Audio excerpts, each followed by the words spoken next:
Hey guys, welcome back to my channel. So I'm not entirely sure what I'm gonna say in this video. I'm not exactly sure like how this is gonna go, but I wanted to sit down and kind of just chat with you guys about like Jackson's whole like being underweight thing and like dealing with a low milk supply and just like my thoughts on breastfeeding and pumping and all of that, and just kind of talk to you guys about what's on my mind. It's something that I've always wanted to like open up about here on my channel, and just something that I've never found like the right time to talk about, or like the right, I don't know, the right situation, the right words. I honestly didn't even like write down notes for this video, so it could be a bit rambly. But when I went to Jackson's 9-month doctor's appointment the other day, in case you guys missed it, they told me that he was underweight. And that hit me like a ton of bricks, and I felt like SHIT when the doctor told me that, because I obviously try to do my best to keep my baby fed and healthy, and like that's my #1 goal and priority. And when I was told that he was like in the between like the 2nd and 4th percentile, like they told me he was the 4th percentile for weight because of the fact that it was technically his 9-month checkup, but he was really like 9.5, so technically he was more closer to like the 2nd percentile. So when they told me that, I felt obviously really bad. And I know that so many of you guys have already reached out to me and like you tell me that I'm doing a great job, and like that has helped my spirits so much, and I can't thank you guys enough for that support. So point is, like, the whole milk supply situation has now started to like come back to light because of the fact that I've been told to like give him more breast milk, or nurse him more often, or give him some pumped breast milk from a bottle, like to get more calories into his diet. And the thing is that like it's really hard because I don't have a very big milk supply, and I have spent the last couple weeks ever since I was told this, like I've been trying to pump like at least once a day, like right before bed. I try to do a 20-minute pumping session where I do 10 minutes on one side and I do 10 minutes on the other side. And I kid you not that in those full 20 minutes I can sometimes get 2 ounces in the pumping bottle.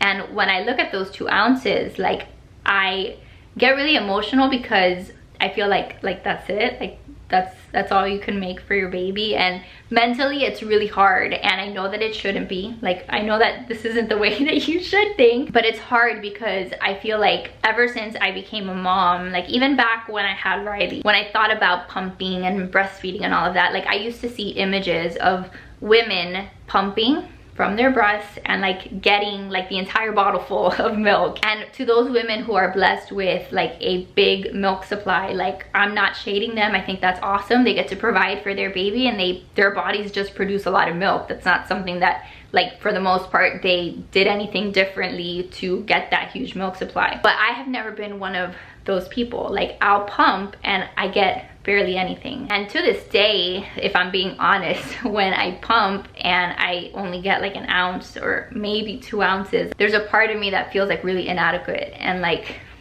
there's something wrong with me and with my body. And so I guess I want to like just share this with you guys in case there's anyone else who struggles with that. Like you're not alone, and not all of us have a huge milk supply. It doesn't mean that you're a bad mom. It doesn't mean that your baby is loved any less. It just means that, you know, your boobs are just not always filled with a ton of milk. Like I've never been someone who has like issues with leaking, because like I just have never like produced a ton of milk. So like I remember back in the day I bought like a pack of like the Lancino like breast pads, and like I've never really had to use those. Maybe I've had to use them like, I don't know, 2 or 3 times in my life, but that's it. I don't know how common that is. Like, does everyone who breastfeed like leak all the time, or like do they not? Because like I don't, but I still think that I have some milk in there. So point is, I've spent all of this time now kind of thinking like, has Jackson just not been getting enough breast milk from me? How was I supposed to know like what,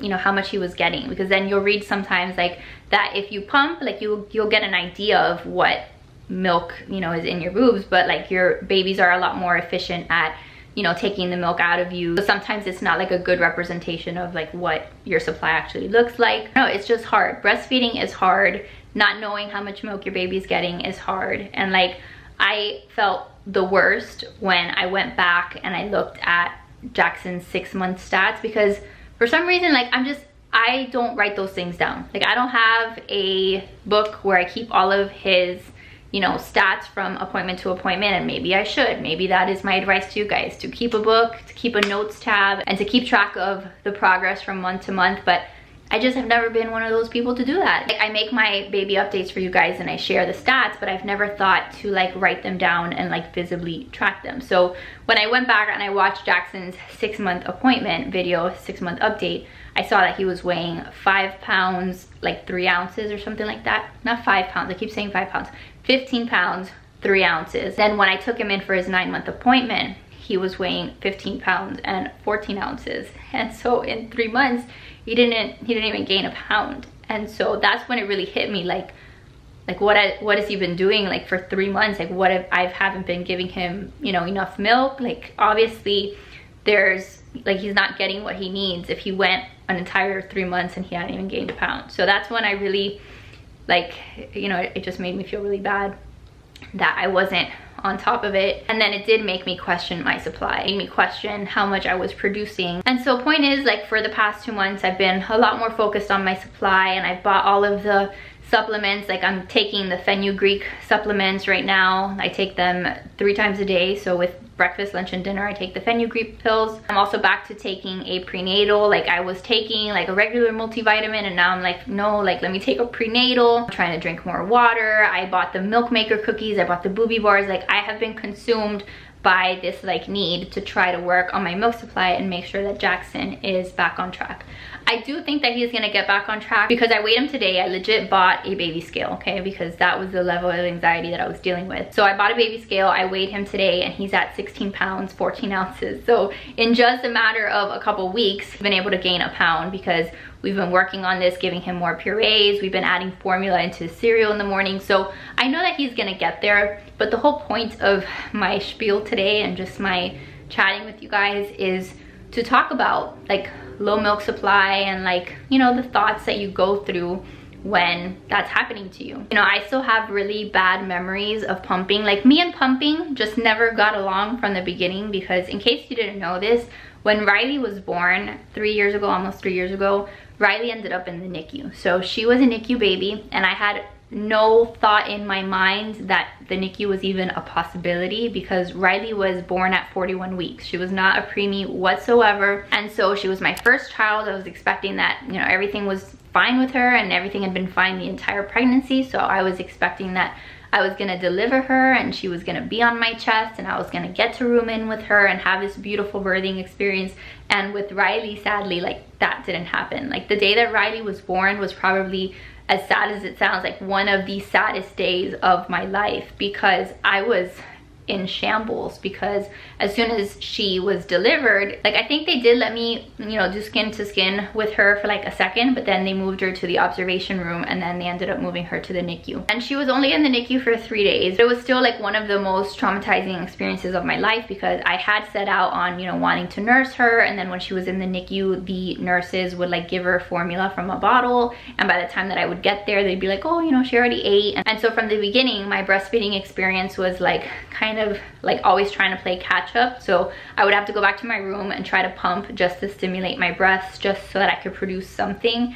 And I remember that, you know, I would produce like barely anything, and that made me feel also like crap. It made me feel like I wasn't able to do this thing that my body was supposed to know how to do, and I couldn't even get like an ounce of milk. Thankfully, when we brought Riley back home with us, eventually we were able to like reestablish our nursing and all of that. And so I breastfed Riley exclusively until she was like 6 months, and then after that I kept nursing her like twice a day until she was about 12 months. But for the first, like, I don't know, like maybe month of her life, it was hard because I was still working on that milk supply. And I'll never forget, like, when I was discharged from the hospital, Riley was still in the NICU. So I had to leave the hospital without my baby, and I still, to this day, like almost 3 years later, can't talk about it too much because it makes me super sad. But I refused to go home. I was like, I'm not gonna go home because I don't wanna be that far away from my baby. And so we stayed at a hotel that was really close to the hospital. And I remember being in that hotel room and having my pump with me and having to get up and pump like every 2 hours, was it, I think, doing that so that I could eventually one day like have a chance of having some kind of supply so that I could give it to Riley when, you know, I was able to nurse her again. And so I still like think of like that sound of the pump and like just how traumatized I was by the sound of the pump and just like the little machine going in and out, like the sound of the pump, and thinking like how unnatural that was, and thinking about like how I was supposed to have my baby on my breast nursing, and instead I had this pump. So like point is, like the pump just brings back terrible memories for me. And then I remember like going back home with Riley finally, right? We got to bring her home, and we did have to work a bit on transitioning her from a bottle to nursing. But even still, I remember doing like power pumping sessions to try to increase my supply. And I remember going to my room and pumping, and at that point like Joe and my mom were like with the baby, and I would come out of my room after maybe a 20-minute pumping session, and I would almost want to like hide the bottle because I didn't want to show how much milk was in there, because I was embarrassed,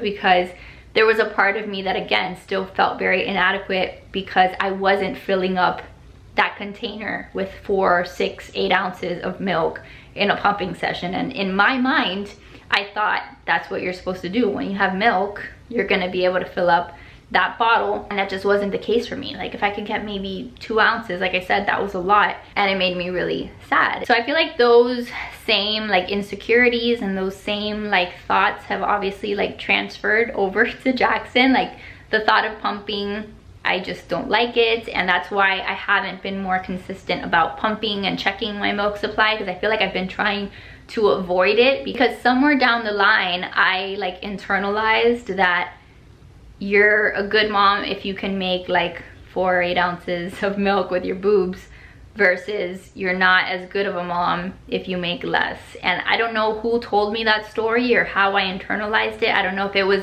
seeing all the videos of everyone who has a freezer stash and showing all of the milk that they produce. And again, no shade to them, I think that's amazing that they can do that, but somewhere down the road I took that personally, that I couldn't make that much milk. So I guess I'm here just to tell you that if you have similar thinking, or in the past have gone through a period where you've thought some of these things, that's really not the case. Your value as a mom is in no way tied to how much milk your breast can produce, okay? Like the most important thing is that your babies are fed. And like that's the thing too, like in my mind I know that formula is okay. I'm feeding Jackson formula now, and Riley also. Like from the time that she was 6 months old, she was getting formula throughout the day. So it's not that I have anything against formula, it's just that I always wanted to try to nurse my children. And you're told, you know, that yes, that your breast milk has like all these antibodies and all of that, and so in my head I always wanted to try. But there's so much just like shame and guilt tied to like whether or not you are able to breastfeed. And like when you are able to breastfeed, or you choose to breastfeed, then it's like, are you measuring your milk? Do you know what your supply looks like? Is your baby getting enough food? Like how do you know that they're growing? Like there's just so much that goes into that, and that can make you crazy, okay? Like that can make you one anxious mess. Believe me, I know, one anxious mom to another. So yeah, I don't really know where I'm trying to go with this story, except to share this story, my story, with you guys. Everything about being a mom is difficult, but it seems like when it comes to feeding your baby and making sure that your baby's growing, like there's a lot more like emphasis put on that, and there's a lot more judgment. Like I said, the whole breastfeeding versus formula, and why are you doing this and why are you not doing that? Shouldn't you just be exclusively pumping so you know how much they're getting? We're all just trying to do our best, and that's what I had been doing all this time. Like I thought I was doing my best. I was nursing him as often as he wanted, as often as I thought he needed. But even as a second-time mom, like I never had any of these issues with Riley. I never had any weight gain issues with Riley. So I was doing what I thought was fine, and then here I go to his 9-month appointment and they're like, no, he's dropped off of his curve. Like basically telling me like, what the heck have you been doing? And making me feel like crap. So if you've been in a similar situation, if you've had to deal with your kids, you know, being told that they're underweight or anything, because I know a lot of you guys have reached out to me with your stories, and again, I thank you for that. Just know that you are also doing your best. Like I don't think anyone here is purposely neglecting their child and purposely saying, you know what, I don't feel like feeding you today, so you know, just starve. Like we're just doing our best, and yes, we rely on these doctors to tell us, you know, what we should be doing differently. And so ever since I got that news, I've been fattening up my baby, and I think it's working. But don't be so hard on yourself if for some reason, you know, something like that happens, don't be so hard on yourself. If you're told to pump and then you're seeing that you don't have that much milk, there isn't any shame in supplementing with formula. So if that's something that you have to do, it's okay. And like I'm going to keep saying a million times from now, like the amount of milk that you produce in your breasts does not have anything to do with how good of a mom you are or how bad of a mom you are or anything like that. So I hope that at the very least that helps one person watching this video, because I wish that I had more people telling me before I became a mom, like, you're gonna try to breastfeed, but breastfeeding is really hard. And like, yes, I went to a breastfeeding class where they taught me latches and things, you know, and you hold your baby like this and you hold your baby like that and look, football position and all of that. But they don't talk to you so much about like the mental aspect of breastfeeding and like how you can tie some of your worth to whether or not you're able to do that with your child. And if you are able to do that, like how much you're able to do that and all of that. So if you can't make a freezer stash, you're still awesome. If you can make a freezer stash, you're still awesome. If you pump and you get 1 ounce, you're still a rock star. And if you pump and you get 0 ounces or 18 ounces, then you're also freaking rock stars. So that is it. I'm gonna go now because otherwise I'll be here rambling forever with almost, you know, nothing substantial to say. But thank you for listening to my rant. Thank you for coming to my TED Talk about breasts and milk and how much you produce. Thank you so much for chatting with me. You guys have helped me so much, and so all I can hope is to be able to, you know, help at the very least a few of you guys who are going through something similar. So I love you guys to pieces. Make sure to give this video a big thumbs up if you enjoyed it. Subscribe if you're new, and I'll see you guys in the next one. Bye guys.